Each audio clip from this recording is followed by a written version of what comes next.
మా గోదావరి వంటల్లో ఈ కర్రీ యొక్క స్పెషల్ రెసిపీ ఎండి రొయ్యలు గోంగూర. చాలా టేస్టీగా ఉంటుంది. డెఫినెట్గా నచ్చితే మాత్రం ట్రై చేయండి. తింటే మాత్రం అసలు వదిలిపెట్టరు, అంత ఫేవరెట్ అయిపోతుంది. ట్రస్ట్ మీ, చాలా టేస్టీగా ఉంటుంది. ట్రై చేయండి.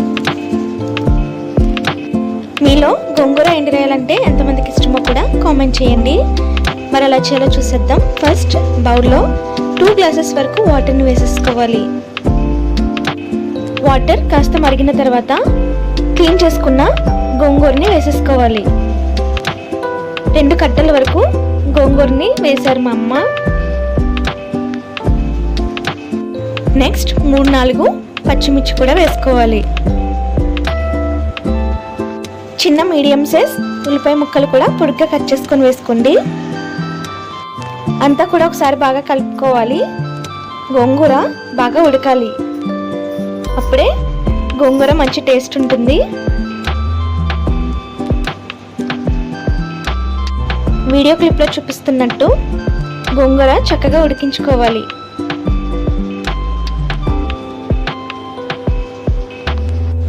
గోంగూర బాగా ఉడికిన తర్వాత ఏదైనా ఒక స్ట్రైనర్లో వాడ్చుకోవాలి వాటర్ అన్నీ కూడా, వీడియో క్లిప్లో చూపిస్తున్నట్టు.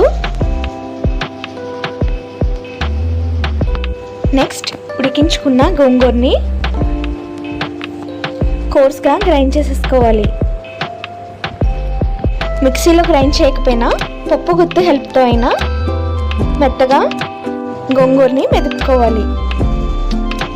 నెక్స్ట్ ఎండి రొయ్యల్ని పావు గంట అయినా నానబెట్టుకోవాలి. ఎండి రొయ్యల్లో ఉంటే ఇసుకంతా కూడా వచ్చేస్తుంది. నెక్స్ట్ ప్యాన్లో 3 or 4 టేబుల్ స్పూన్స్ వరకు ఆయిల్ వేసుకోవాలి. గోంగూర ఎండి రొయ్యల్లో కొద్దిగా ఆయిల్ ఎక్కువ ఉంటేనే కర్రీ టేస్ట్ బాగుంటుంది. ఆయిల్ హీట్ అయిన తర్వాత పావు టేబుల్ స్పూన్ ఆవాలు వేసుకోవాలి. 1/2 టేబుల్ స్పూన్ వరకు మినపప్పును వేసుకోవాలి. 1/2 టేబుల్ స్పూన్ జీలకర్ర కూడా వేసుకోవాలి. అంతా కూడా బాగా కలిసేంత వరకు మిక్స్ చేసుకోవాలి. 10-12 పొట్టు తీసేసిన వెల్లుల్లిపాయలు కూడా వేసుకొని 4-5 పచ్చిమిర్చి, పొడిగా కట్ చేసుకున్న ఉల్లిపాయలు, కరివేపాకు వేసేసుకొని జస్ట్ ట్రాన్స్పరెంట్గా ఫ్రై చేసుకుంటే సరిపోతుంది ఉల్లిపాయలు. ఈ టైంలోనే మీ టేస్ట్కి తగ్గట్టు సాల్ట్ వేసుకోవాలి.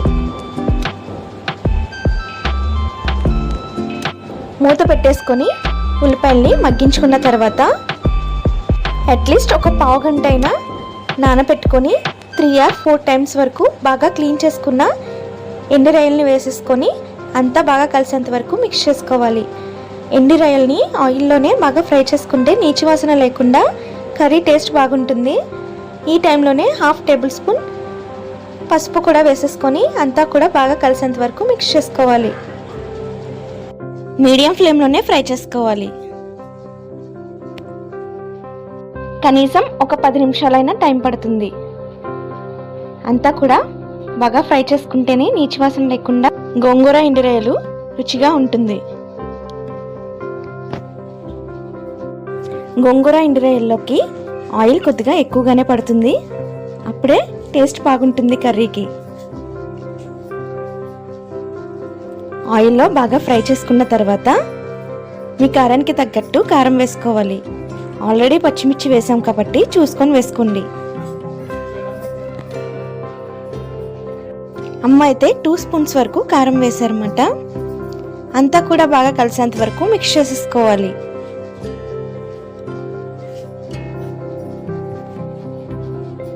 నెక్స్ట్ గ్రైండ్ చేసుకున్న గోంగూర పేస్ట్ ఉంది కదా, అది కూడా వేసేసుకోవాలి.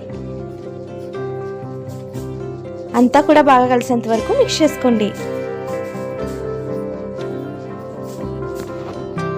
ఉప్పు కారం అంతా కూడా ఎండి రొయ్యలకి బాగా పడతాయి. 2 మినిట్స్ వరకు ఫ్రై చేసుకున్న తర్వాతే గోంగూర పేస్ట్ వేసుకోవాలి. కొద్దిగా వాటర్ కూడా వేసుకోండి మీ కర్రీకి కన్సిస్టెన్సీగా. గోంగూరని వాడ్చుకున్న వాటర్ ఉంటాయి కదా, ఆ వాటర్ని వేసుకోవాలి, అప్పుడే టేస్టీగా ఉంటుంది.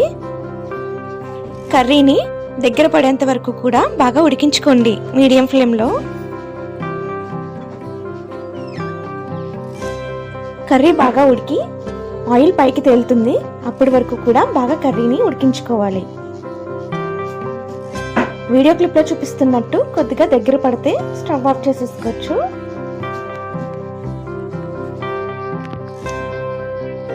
అంతే ఫ్రెండ్స్, చాలా టేస్టీగా ఉంటుంది. డెఫినెట్గా నచ్చితే మాత్రం ట్రై చేసి మీకు ఎలా కుదిరిందో కూడా కామెంట్ చేయడం మర్చిపోవద్దు.